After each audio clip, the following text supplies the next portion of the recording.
of the gifts for the poor and the widows. That's a very, very old part, so we shouldn't apologize for it. It's an integral part of what it means to do charitable work. And so this idea about, we used to have people sit when we do the ones with the long handles, and they'd sit and, they'd either avert their eyes, this pious, or no thanks. Well, this isn't about getting change. This is about you putting something in.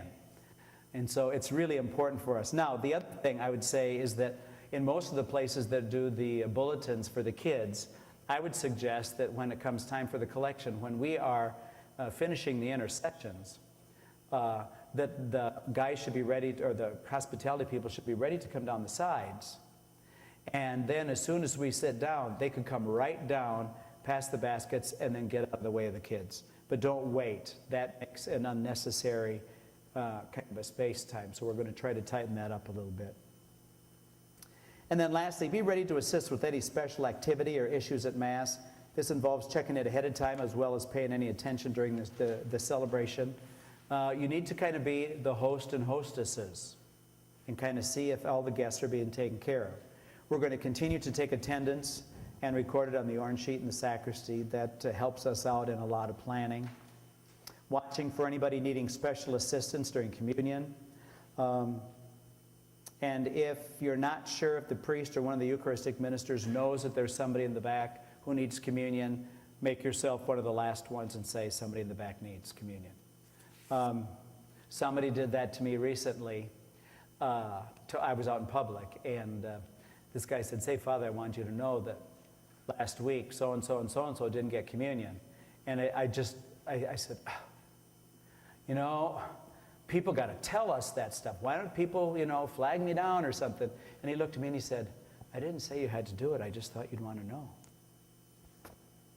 Right. Okay. I get your message. So it's something that we're all in this together. And so we're all in this together. Put the bulletins out after communion is finished. Assist people at the doors afterwards. And then afterwards, it's really about helping to make the place presentable. And so it's flipping up the kneelers and picking junk up and putting the hymnals back and closing the windows and the doors. Sometimes people are in such a hurry to leave that the priest is left there and the lights are all on and the music or the money's out and nothing happens. It's kind of like, this isn't just my place. This is our place. We want to make it ready for the next person who's coming. So those are the nitty-gritty things. But the more important thing, folks, is we want to continue to find more ways to help people feel like they really have ownership. This is your churches. These are your churches. And so it's not about Father making people feel welcome. It's about the congregation making people feel welcome. And so it's about going above and beyond. It's about making space. It's about helping people to know that it made a difference because they showed up. And everybody can do that, whether they're a hospitality minister or not. And that's really what we want to engender in our folks. We want them to come to understand that. And, it's interesting. I've had a lot of different experience with hospitality in different denominations. I started to play organ in Protestant churches in 6th grade. So I have had the gamut of experience. But it was actually, when I was in seminary, one of the things we needed to do is they wanted us to go once a month to a different denomination to church. And so in St. Paul, a lot of us would just walk down the street to Summit Avenue Assembly of God. And so here are like these 12 guys with black suits, white shirts, and black ties. We looked like the Mormons, coming in. And like good Catholics, we came in and sat in the back pew for the service. And after the service was over and we stood up, we saw carved into the back pew said, reserved for the elders. Nobody ever made us feel like we didn't belong. But they talked to us afterwards, and it was for the next five years at least. I always got a postcard from Summit Avenue Assembly of God. Somehow they got my contact information, and it followed, they got my change of address. So they stayed in touch, whether I wanted to be stayed in touch with or not. And I thought, that took a lot of work. This is what this is about. It's about making connections with people, not because we're such wonderful people, but because Christ works through us. And that's what this is about. So those are the main points this afternoon. I wonder if you have any questions or any observations. Yeah, Bob? Suggestion, I used to live that church. Mm-hmm. They're not looking to see that, so sometimes the script A hospitality at the same time, yeah. Well, you'd probably be very hospitable if you just handed the cards out. Just handed the cards out, people didn't have to pay for them. They would think you were very hospitable. Okay, so that's a scheduling thing, probably more than anything else. Okay. Script and hospitality.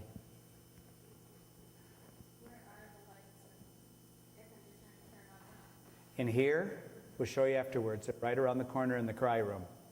Yep. Yes, Bonnie. This is just to clarify, with the children coming up with their bulletins, they come up all the aisles. How are you proposing that the hospitality? I think that at least, now, and it's a little easier in a place like Epworth, but I would maybe have there, we just have two people who would bring the baskets up. I'd have them come up the side aisles and have them ready. As soon as we sit down for and we have the offertory hymn starting and all the other stuff, they could come right down as they're announcing that. And I'm saying the kids could come up, they could get those baskets out and be about down the aisle before that's done. It's a little bit before the kids come. Yeah. But the main thing is that they shouldn't wait until that's all done, because it's interesting. The liturgical directives are, theoretically, nothing should be going on during the collection being taken up. We're really not supposed to be singing. There's not supposed to take anything away from that action. People are supposed to know that it's not something we need to hurry up and get out of the way before we go on with the rest of the Mass. So theoretically, what would happen is there could be music playing, but the collection would be taken up, and then about the time the collection is done, then the hymn is announced, then we sing it as the gifts are brought forward. I mean, if you're going to do it according to Hoyle, as I understand it, that's what it would be. But this isn't Hoyle, and it's not a perfect situation, so we do the best we can. But yeah. Anything else? Thank you so much for coming.